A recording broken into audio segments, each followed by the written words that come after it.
Education is not just about going to school and getting a degree. It is about widening our horizon of knowledge and absorbing the truth of life. For every aspiring Christite preparing themselves to face the future world, we present to you DAKSH 2023. Members of the audience, a very good morning to one and all present here. Christ University is pleased to bring to you all the brand new edition of DAKSH, the annual flagship event of the university. I am Pihu Pantri and I shall be your MC for the day. DAKSH, the annual education and career guidance fair hosted by the Student Council of Christ deemed to be university, is a one-stop destination for all things education. At DAKSH, you get to witness exclusive opportunities and imperative student guidance, acquire varied knowledge, and make informed choices regarding your education and your career. The best public policy is made when you are listening to the people who are going to be impacted. With this thought in mind, let us begin today's career dialogue session.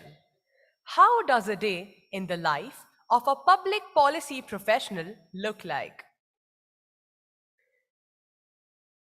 We are highly honored and privileged to have among us Dr. Arpit Chaturvedi as our speaker for today's insightful session. In addition to being a public policy professional, he is also the co-founder of NVPol, an environmental consulting firm based out of New Delhi. He is the founder of Insights International and the CEO and co-founder of Global Policy Insights, which is a centrist think tank.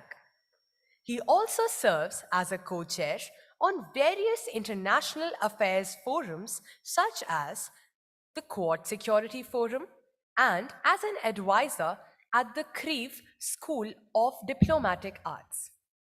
He holds an MBA and MPA and has taught at various prestigious institutions such as the San Francisco State University. Over to you, sir. Well, thank you so much for having me on this event. And it's really fascinating to be speaking to all of the audience over here. I was looking at the audience when the audience view was on, and I could see that you guys must be really interested in learning more about public policy because you're coming over and meeting somebody virtually, trying to understand about what public policy really is. And I'm sure there's a lot of interest in how do you build a career in public policy. And I'm just here to share some of my thoughts. Now, before I get into the topic of a day in life of a public policy practitioner, let me give you a brief overview of where this all started from. And I would want to spend more time in Q&As and trying to understand what sort of policy careers are you looking forward to. Then, give you a lot of theoretical gyan over here. So essentially, my journey for public policy started quite by accident. I did my undergraduate in history from Kirodimal College, Delhi University. After which I realized that, at one hand, I had gotten into the Jawaharlal Nehru University for my master's over there. And at that point of time, I also got into several MBA programs. And I realized that, a lot of my seniors who were going to Jawaharlal University for their masters were either, preparing for UPSC, or they were, eventually becoming professors themselves. And I was not interested in either of them. And I thought that, the prospects of going in for a master's in business administration may be a good idea. I had an admission offer from Symbiosis. I jumped onto that. went there and did my MBA. I was if to put it mildly, I was quite a terrible student during my MBA days, and I liked some of the subjects, but then I cannot say that I could appreciate a lot of what was taught in an MBA program at that point of time, but it was really helpful for me later on. Then what happened was that I got into a consulting firm. So just like a lot of MBAs would do, they would join a consulting firm, and then after that they would hope to work in consulting and then in industry and then move up the corporate ladder. And that was the plan at that point of time. I worked in a consulting firm for a year, and initially the work was very exciting, but very quickly I realized that the work was extremely boring to me. I realized that you're working for a consulting firm, and they are doing something which benefits some other company, and that company is eventually doing something that benefits somebody else. And I could really never trace as to the work that I'm doing and the impact that it must be having somewhere. What's the pathway to that? It was really hard for me to trace, and somehow there was a need at that point of time for me to have a direct line of sight between what I'm doing and what's the impact that I see. So fortunately, at that point of time, my father got a ticket to run for an MP election from our local constituency, which is Firozabad. And this was 2014. So I left my consulting role. I jumped into managing the elections. We did not manage to win the elections, but I somehow, found my passion over there. I somehow realized that, this was probably the hardest that I've worked, the most passionately I'd worked ever in life. And I realized that, it's interesting. I was sleeping in an office. I was living out of an office, like basically an election, boot camp of sorts, and probably just sleeping for 3 hours every day. But I was having a great time doing that. And I thought that, okay, this is my time to I was just what 20 I was 24 years at that point of time, and I thought that, this is my time to explore what I want to do in my career. So here I was. I figured out, I started applying to various places, and I got this position to work in a consulting role at the National Commission for Scheduled Castes in New Delhi. So it's almost like a quasi judicial body and a research body, both, which looks after the rights of the section of people belonging to this scheduled caste population. So I started working over there, and I realized that, the knowledge that I was bringing with a private sector experience to this government institution really helped me in gaining the trust of a lot of people over there. And here is where my first lesson for aspirants who are, planning to build a career in the public policy space lies, which is that I still remember that the first few days when I joined the National Commission for Scheduled Castes, I really had nothing to do over there. I was basically just twiddling my thumb and trying to figure out if somebody would give me any sort of work. And if I had asked somebody to give me some sort of work, they were also at a loss as to what work they would give me. So this will be a situation as a policy consultant over and over again. And I'll give you another anecdote to bolster this. But at the National Commission for Scheduled Castes now. So obviously, what I start to do is that I start looking at certain files. I start looking at certain patterns, and I'm not able to figure out what I can do with this. And that's when I realized that, okay, I'm coming from a human resource consulting background. Let me propose that the National Commission for Scheduled Castes should have a vision and a mission statement that was not laid out very clearly. So I meet the joint secretary. I tell them that, okay, we don't have a vision and mission statement. Can we have that, etc., etc.? And then she said, okay, you talk to all of the people. There are state commissions as well. You talk to all of the people and see if you can come up with a combined vision and mission, and then interface with the chairperson of the National Commission for Scheduled Caste and see what comes out of it. And I was like, sure, I'll do that. And that was probably the first idea that stuck. behind that, there were a number of ideas where everybody was like, huh, yeah, I mean, that could be of interest. But this idea really stuck and I started working towards that. So the first lesson over there is that a lot of times when you're in the public policy career, you will have to come up with an idea that might work, or you would have to sort of, propose ideas, and that's what will tell you what's the need of the market per se. So without that, you would really not understand what people are trying to do, or what people really need. So from there, I started, I completed the project of doing a vision and mission of National Commission, and then I also, started working on, reports of bonded labor amongst the scheduled castes over there, those cases which would come. And I realized that, this could be turned into a pretty nice research report, which I wrote over there with a number of officials, etc. And that was eventually tabled in the parliament, presented in front of the president, etc., etc. So, long story short, I realized that just basic skills such as how do you analyze data, how do you communicate things in a nice manner, etc. Those could take you a long way in a career like public policy.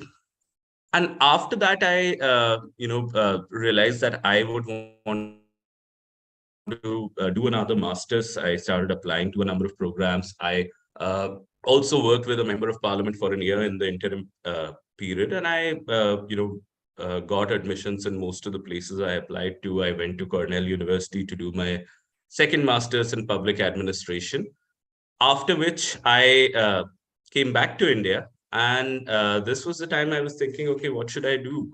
I was not really sure as to, how I should be pursuing my career any further.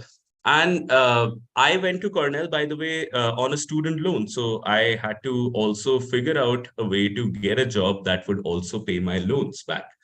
And this is 2018, and this is also not a time where a lot of public policy jobs are around in the market. There were some tech policy roles, indeed. So Twitter, Uber, etc. They had some of the tech policy positions available. But interestingly, my focus at Cornell was not on tech policy at all. So what I do is that I start, contacting the MP that I used to work with earlier, and say that, okay, hey, I want to set up a think tank. And this was some of the ideas that we were also discussing when I was working with you earlier. And I get some sort of a buy-in to set up a think tank, and which is now Global Policy Insights, which is now in Delhi, London, and New York. And the idea was to work on certain policies which were more long-term in nature, unlike, politicians are typically making policies in a 5 to 5 year cycle, so they're very short-term. I wanted to work on something which is a little more long-term than that. So I worked on that. We were able to set up this think tank, but I also realized that, okay, we registered a think tank, we set up the think tank. Where do the revenues start coming in from? And that's something that I want to, highlight in front of you. If you are looking for a career in public policy, you have to realize that it is much like working in the movies. Uh, why is it much like working in the movies? Because there are a few people at the top. You've got your, Shah Rukh Khans and Katrina Kaifs, etc., who are really at the top. And then there are a lot of people, a whole spade of people who, looking at their success, are joining this particular industry and finding a long, long, long, tough road ahead before they even start getting paid doing something like this. So, just like in the movie industry, you see a lot of people struggling in Mumbai to get their first break, maybe as an assistant, or something on a very non mainstream role or a side role, etc. And that's how you are when you're in the public policy space, where that people at the top, people who are ministers or cabinet secretaries, or folks working in the UN, or folks working with the World Bank, etc., and not just working, probably leading some of these institutions. they are the top-notch actors in this field. And everybody, I still remember when I was teaching at the Indian School of Public Policy, half of the people who would come for the interviews would say that, I want to work for the UN. And I would always laugh, because I remember being in New York and a lot of people trying to work for the UN and a lot of people interning at the UN, many of them even getting disappointed that, we got an internship at the UN, but we have nothing to do. And after that, again, going through the same struggle. So a lot of allure of the public policy field comes from looking at some of these people who are attending the World Economic Forum, who are, in all of the UN meetings, etc., etc., which I, by the way, got to do. I got to attend Davos in 2020 and, do a side event over there, etc., do an event at the British Parliament. But all of those things sort of take time. But those are the folks at the top. The next level is of bureaucrats, of, you've got your state level secretaries, principal secretaries, etc., etc., and that's sort of the next level of policymakers that you have. Or you have the heads of WhatsApp or Facebook, etc., Meta, who are heading their policy domains, etc., etc. And then you've got this whole spate of consultants, this whole bunch of consultants who are looking to support some of these people. So who are looking to support ministers or bureaucrats, or the heads of these public policy departments of various companies. So you can almost see that it looks like a pyramid of sorts, that there are certain people who are at the top, then there are people who are supporting them, then there are people who are supporting them, and then a whole sea of consultants, and then a whole sea of what one may call, I don't want to use this word pejoratively, but what one may call wannabe consultants. They want to get their first consulting project or the first project in the field of public policy. And to navigate that, from being a wannabe consultant, which I have been, to being a person who can then be working or assisting ministers, or to then being a person who is either teaching or is leading an institution on a global scale, attending the World Economic Forums, etc., etc. That journey is not a very clear-cut, logical sort of a journey to traverse, because the field in itself is still evolving in India, and frankly, it is still evolving all across the world. So some of the lessons that you need to go with is that, number one, I've already told you that it is the number of ideas and proposals and things that you would put out there in the market, and then you would see, what people are catching on to, what people are not catching on to. The number two thing is that whenever you're advising somebody who is, because a lot of policy work is giving advice.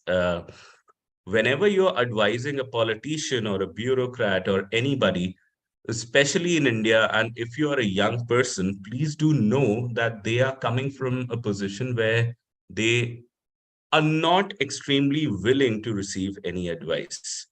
I remember I was sitting with a minister, I would not name him, where I was very passionate about two policies. This was a health minister, not of India, of a particular state.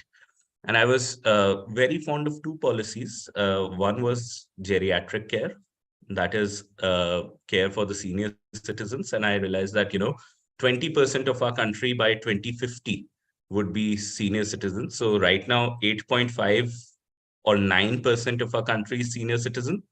And imagine in 30 years, 1/5 of our country would be senior citizens. And I would be a senior citizen by 2050. And I'm 32 right now. So a lot of us would be, tending towards that bracket of being senior citizens. And that would be the largest senior citizen pool of any country ever lived in this world.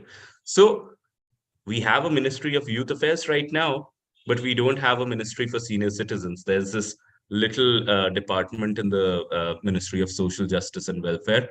And some of the policies are really very archaic and very elitist. So for example, if you're an elderly person and if your children are taking care of you. You can take away the property that you've bequested upon them, etc., etc. But that assumes that you have a family, that assumes that you have property, that assumes you have the power to litigate. So those are certain issues around this topic. And I was talking to this guy who's in a political position, who's the health minister, and I tell him that, this is something that we want to do. We want you to, probably set up a department or a ministry or, a special task force on the working of senior citizens, and how, you know, uh, we are building capacities to serve their interests from now until 2050. And then that guy was said something to me to the tune of that, okay, I will take you to a village and you can see that somebody who's elderly could be running much faster than you and I, and he would be super physically fit, etc., etc. And he was definitely talking about something which was on a completely different tangent and did not understand the policy implications of it. And I realized that there were two mistakes that I made over there right at that particular point of time. Number one mistake was that I am talking to a person who is probably thinking about how do I stay in office after the next 3 years when the elections take place. And I'm talking to that person about a policy which is a very long-term sort of policy, 2050. So there's little chance that I'm going to be able to influence this person. The other thing is that I'm meeting this person for the first time, and I'm already starting to advise this person. I also talked to him about an organ donation policy and things like that. But I similarly realized that there was not much interest from the other side, and that happens when you're in the policy field.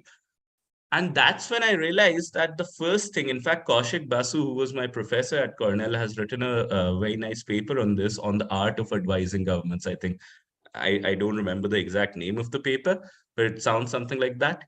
But the idea is that uh, whatever advice you give to anybody you're working with will only be taken seriously when at first you have developed a relation of trust with them.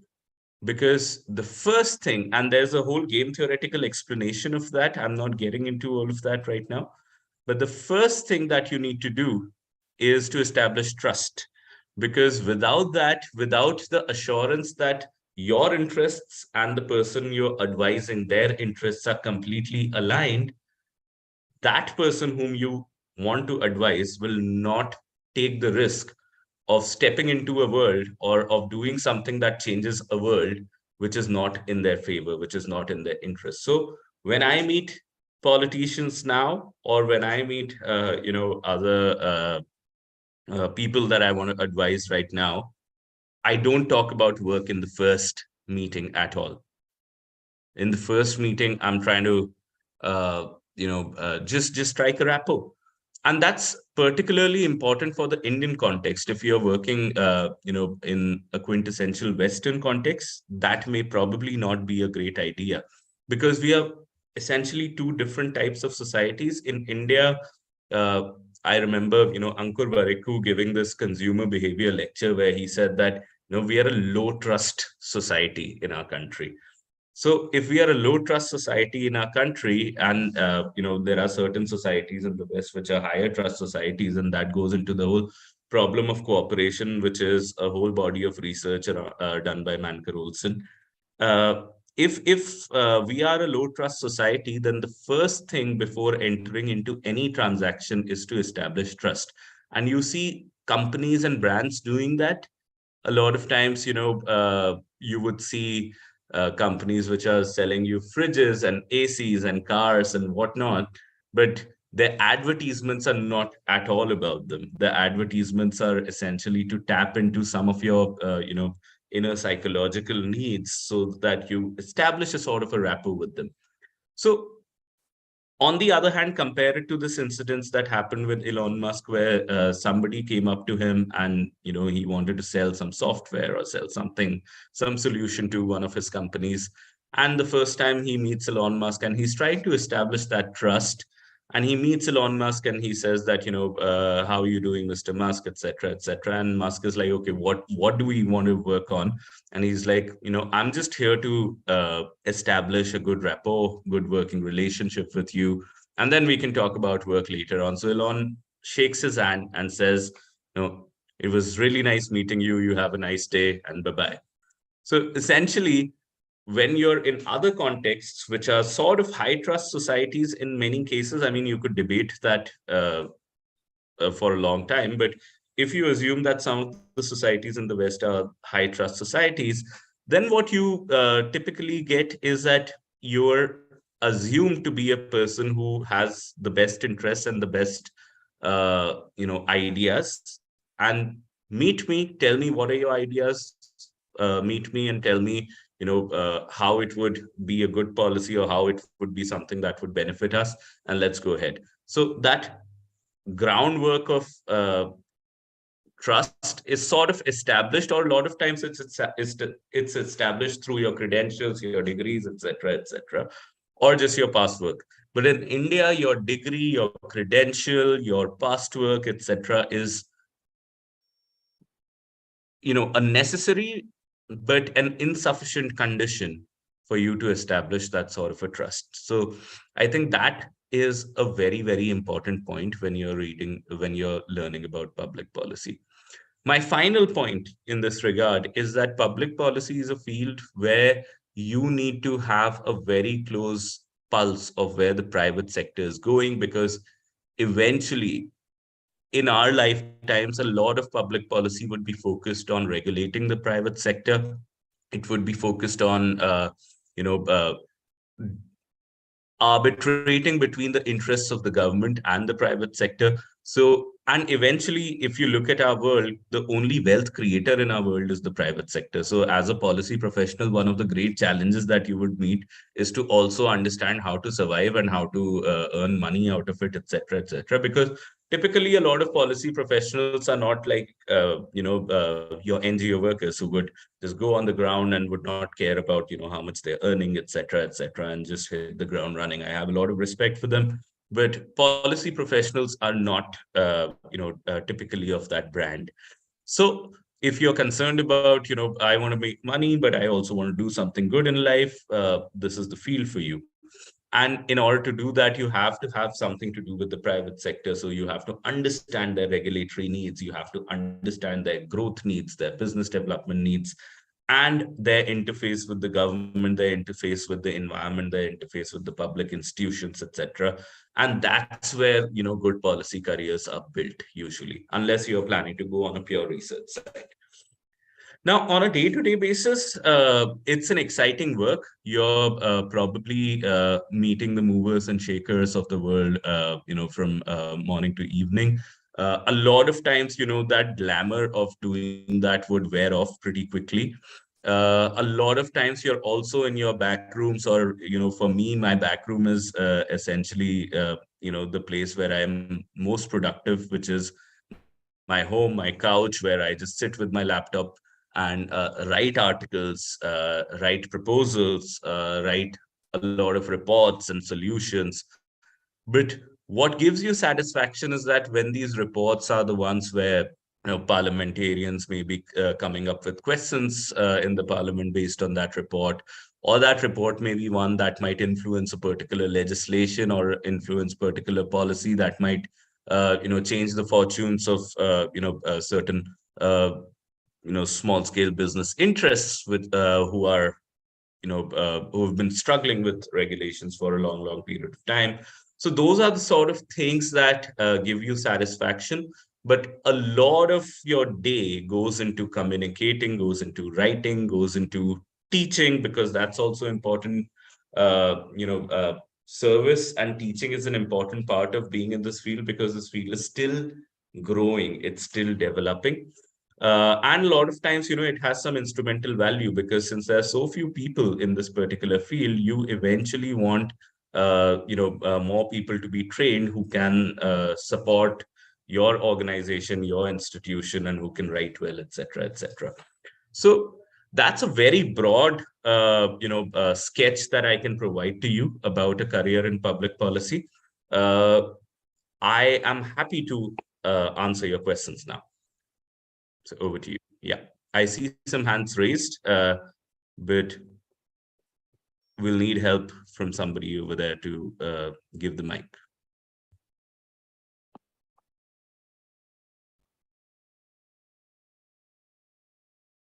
Okay, is there anybody in the room who can pass on the mic? I see some hands raised over there. Thank you so much, sir, for the wonderful session. I'm sure we all had immense takeaways and infinite learnings from today. The audience, please note that we are now open to taking questions for our esteemed speaker, Dr. Arpit Chaturvedi. If you have a question, we request you to raise your hand and our volunteers will bring the mic over to you. By the way, I also have to mention that I'm not a doctor. I just have 2 masters. So, but still, a lot of people just assume that I am. All right, over to you guys.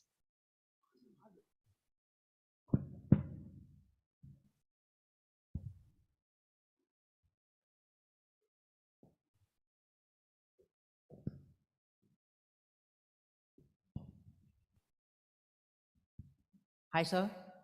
Hello. Sundar. Mm-hmm. Yeah. So my question is, we live in a dynamic society, but despite being in a dynamic society, our society is rooted with culture. We still have patriarchal ideologies holding a backseat with respect to our improvement. So how should a public policy improve the knowledge component of human beings?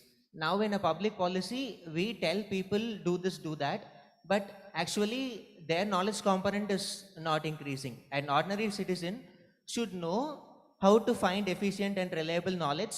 He should consciously shape his own destiny by asking relevant questions and making suitably designed efforts. How can that knowledge component be improved through a public policy is my question. The role of public policy. No, certainly. Sundar, that's your name, right? Yes, sir. So, Sundar, that's a very important question because a lot of times, policymakers think that, we would come up with a particular policy or, we would play with people's incentives, etc. And that would change the culture of a particular place, especially young policymakers or new policymakers assume that, if we come up with this little policy, it would have, a positive impact on people's culture, etc. But I believe that culture eats policy for breakfast. If you have a culture, so for example, corruption is a very similar example over there. So if you have a culture of corruption, then it's really, really hard for policies to, policies can do certain things and changing incentives to curtail corruption. In fact, there have been certain policies that have done that. But, it's a cultural thing. And culture, how do you define it? It is almost like, having shared mental models and shared expectations of each other. And those expectations are reinforcing a lot of times. Lot of times the problem what happens is that a lot of cultural interventions become extremely preachy. So for example, when we are talking about climate change, a lot of times, you would find professors or academicians or a lot of people. I was recently in some of the important climate change deliberations in a very important multilateral organization, and I saw a lot of professors being very excited about the fact that, hey, we should do a conference about living a life in harmony with the nature. We should do a conference on how should we respect our rivers and our trees, etc., and that should improve our culture. And my only objection to that sort of a thinking is that, okay, in our country we have spent centuries, millenniums, worshipping our rivers, trying to inculcate this in the culture that, we should respect other animals, the environment and ecosystem, etc. But those are the same rivers that we pollute. So just cultural appeals, which are very preachy, would not lead you to a real change. Okay, I know that we are living in a world which is patriarchal. and not just in India, all over the world. But we have to be really intelligent in designing both incentives and cultural narratives uh, to change that patriarchal mindset. And mind you, it is a lot to do with the narratives, and a lot of research and narrative strategy shows that counter narratives never work. If you say, and this is a research which was also done by certain research groups for Taliban and groups like that, that if you are opposing a particular narrative, clearly, obviously opposition also is necessary, but if you're just opposing a particular narrative too much, then you eventually strengthen that narrative. The idea is that, okay, if you have a particular narrative which is non patriarchal, let's talk about that narrative. If we are framing the whole of the question and only attacking a particular narrative, which, let's say, could be patriarchy, which definitely needs to be attacked and vehemently, but just that would only strengthen that narrative. You have to come up with a new narrative, which is probably a feminist narrative. Now you have feminist foreign policy, you have a feminist you know uh, uh, rural policy, etc., etc. And you talk about narratives which you want to push. That's usually more useful than trying to change or trying to attack an existing narrative. I don't know if that makes sense to you, but I'm happy to carry on the discussion. And just add me on LinkedIn, etc. There's some interesting research on this, and I'd be happy to share that with you. Sure, sir. Thank you. Hmm? Yeah. Yeah. I think there's some questions at the back as well, so I would request we could take those as well. But uh, go ahead. Whoever has the mic right now, please go ahead. Good afternoon, sir. This is Karun from 2MPHR. So Karun. I recently had to clear my UPSC exam. So Mhm. into a bureaucratic structure, I also had a chance to work with the Niti Aayog as an Mhm. internship. So I was in the cell called Policy Law Enforcement Cell, and looking at the work task and the objective all alone, my question here is, how do you not let yourself influence over religious beliefs and sentiments and the mainstream people within the bureaucratic structure? And Can you rephrase that question, please? I probably did not get the gist of it. okay, I was just saying, how do you not let yourself influence over religious beliefs and sentiments and the mainstream people in the bureaucratic structure itself, and while formulating the public policy? And to narrow down my question, how do you ensure safe and secular public policy to all? That's my question. That is a very important question, and uh, especially the world that we are living in. Uh, it's it's important. It is almost our duty to free ourselves of and look into our own biases when we are formulating public policy, because it is going to be extremely, extremely easy to frame policies which are catering to a particular interest or which are colored by a particular interest. But what typically happens, if you look at the history of society, is that whenever you make a policy which is colored by a particular community interest, and in a negative manner, in the manner that it disadvantages some group against the other, eventually that sort of a policy comes back to bite you, comes back to bite the dominant group, or you know uh, the dominant ideology.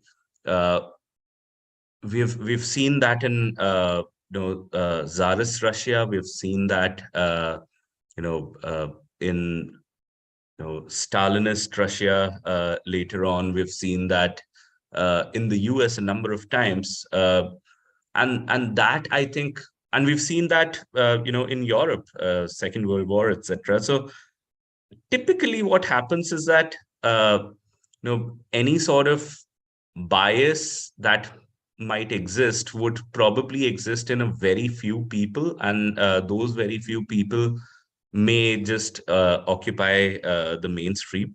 But in terms of countering those narratives, the idea is just you know, there is, okay, let me very quickly tell you about this model called NFST, which is that, if you think that somebody has a narrative which is opposite to yours. So let us say, if you are a person who's a feminist and you're dealing with others who are not feminists, how do you create a change in their mindset, etc., etc.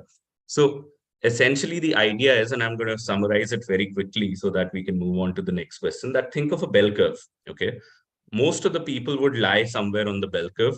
There would be, divide that bell curve into four slices. Okay. So the last end of the bell curve would be people who are your thought leaders. So there'll be a very tiny group of people who would agree with your vision of, a particular culture or a particular world. So those thought leaders are the people you want to really let them lead the ship, let them do whatever they want to do. Okay. Then there would be people who are your supporters. They are not thought leaders, but they are supporters. And these are the people who need positive and negative incentives to, be with you or be with your agenda or your idea, etc.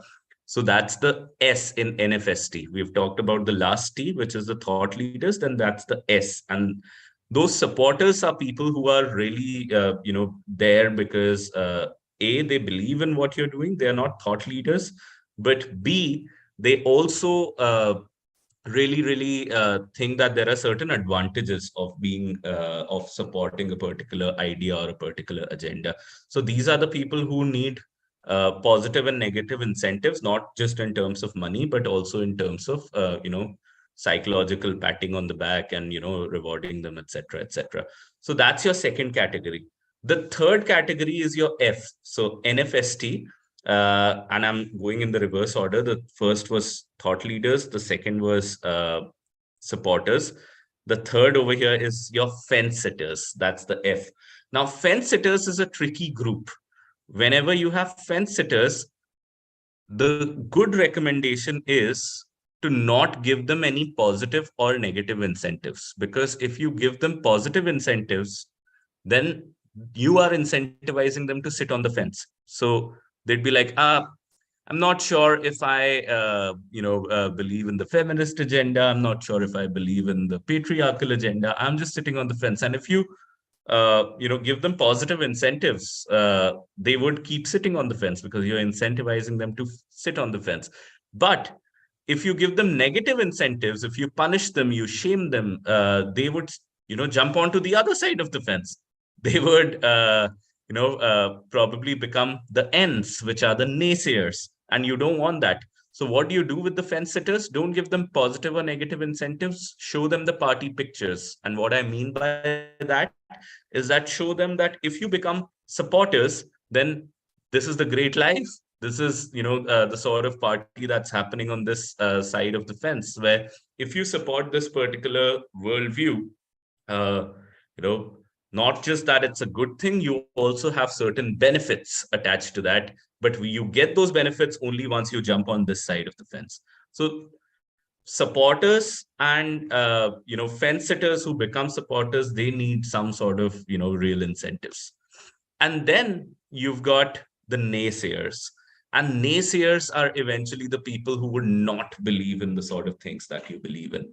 And the idea in dealing with naysayers is A, to ignore them, B, to counter them, and C, to come up with a narrative which is a longer line, or a much stronger narrative, a much more dominant narrative than them. So narrative may just last thing ki kya hota hai, you have a line which is narrative one, and if you remember that Birbal wala story, that instead of rubbing that line off to have another line which is longer than that, you create a new line which is just a lot longer than that.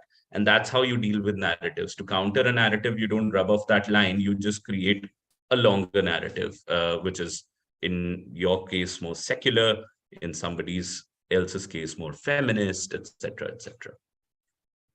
I know. I hope that helps. Okay. Next question. We've got somebody at the back who wants to ask something. Hello, sir. Thank you so much for the space. I'm Kavya. Excuse me, Kavya. a little too fast because I'm a little anxious.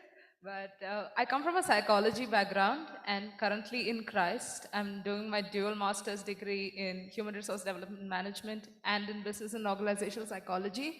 So one of the aspects, let's say in terms of management in itself, that I was interested to base my career on was Do you on, still read that Robbins book, that yellow colored book in organizational behavior? yeah. Uh, It's probably the standard. Yeah. Okay. Please go ahead. Sorry. Where was I? Yes. So one of the aspects that I was interested in itself was policy making, be it in the private or the public sector. So I was wondering if you'd be able to give me a few suggestions per se on how I'd be able to base my career on the same. Okay. So when you say, and hold on to that, Mike, because that question would need a little bit of digging into. So when you say that you're interested in policy making both in the private and the public sector, can you just clarify as to what do you really want to do? Like, what are you really, really interested in over there? You can sit down and talk. That's not a problem. Yeah. So, say in the private sector, certain companies have something called the internal policies that they work on. Yeah. Sure. So that was something that I was interested in, but I just wanted to find my way into the government sector. Okay. So I was just wondering how I'd be able to go, say, from the private sector to the public sector in itself. Perfect. No, great question. It has 2 to 3 layers. I'll just briefly touch upon them. So number one is that first is you have to have a very good grasp of what policy is and what policies do, right? So I'm not talking about the Wikipedia definition of policy, but typically policies have a particular anatomy and policies have a particular vision that, okay, this is the current state and you want to see this organization or see this society in the case of a government to move from point X to point Y. Okay. So what's that point Y? And that vision needs to be articulated very well. That's the first step of, the anatomy of a good policy. The second thing is the mission.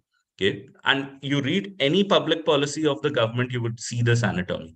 Okay. A lot of times when any of the components are missing, you would know that it's probably not a well drafted policy. So the mission is that the things that you would do over and over and over and over again to achieve that vision. So how do we get from point X to point Y is the mission. Okay. So the third thing that you need to do is to look at capacities. So what capacities do we have so that we can move from point X to point Y? So do we have the right sort of capacity systems? That could be finances, that could be human resources, that could be the right sort of culture, that could be right sort of communication, all of those things in place. Okay, so that's the third thing. And I'm actually shamelessly borrowing from my professor, Derek Cabrera, who came up with this model. And the last one is learning that do we have a system that, okay, we are trying to go from X to Y, but all that time, do we know, are we in the right direction of the road, or do we need to change the mission a little bit, or do we need to change the capacity a little bit? Are we learning on the way? So how do you evaluate stuff? So impact evaluation, monitoring of a particular project, or evaluating your outputs, outcomes, etc. Those things become important. And when you have all of these together, that's the anatomy of a particular policy. So you first need to master understanding very intuitively that, okay, does a particular policy have that anatomy or not, and does it actually take me from X to Y? What are the unintended consequences I'm not looking at? Those are the sort of things, the first order, second order, third order effects. That's just on a more theoretical and intuitive level what you want to do. Now on a more practical level, I would recommend a few things. Number one, intern with the government as much as possible. Be a thought leader of the government. So whatever, set up a blog, write, or do podcasts, and understand from the government folks as to what are the challenges that they're facing, and share your thoughts on, okay, how could obviously you're interviewing them, but actually what you're doing is also establishing yourself as a thought leader. So give some of your suggestions that maybe if we do this, don't you think that this could be better, etc., etc. So initially it could be subtle, but as you establish yourself as an expert, your you would be more certain, and you would be able to give it directly as a suggestion or as a recommendation. So get a lot of exposure. And initially, I suggest this to a lot of policy students: write a lot, and make people talk to you, interview them, intern with them, create podcasts, and get them to talk about their stuff at any level of the government. That exposure will really get you in, and the contacts that you build along the way will really get you in. I hope that helps. Yes, sir. Thank you so much.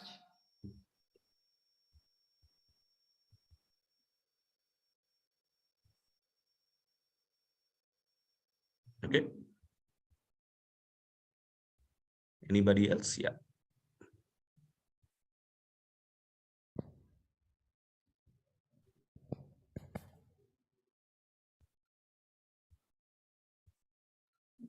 Any other questions? All right. That Now brings we're up for 10. That brings the proceedings for today to a close. We are extremely grateful to our esteemed speaker, Mr. Arpit Chaturvedi, for enlightening the way to increase our knowledge. Thank you to everyone who contributed to the seamless operation of the event, including the management, teachers, and the volunteers. Thank you all for being such a wonderful audience.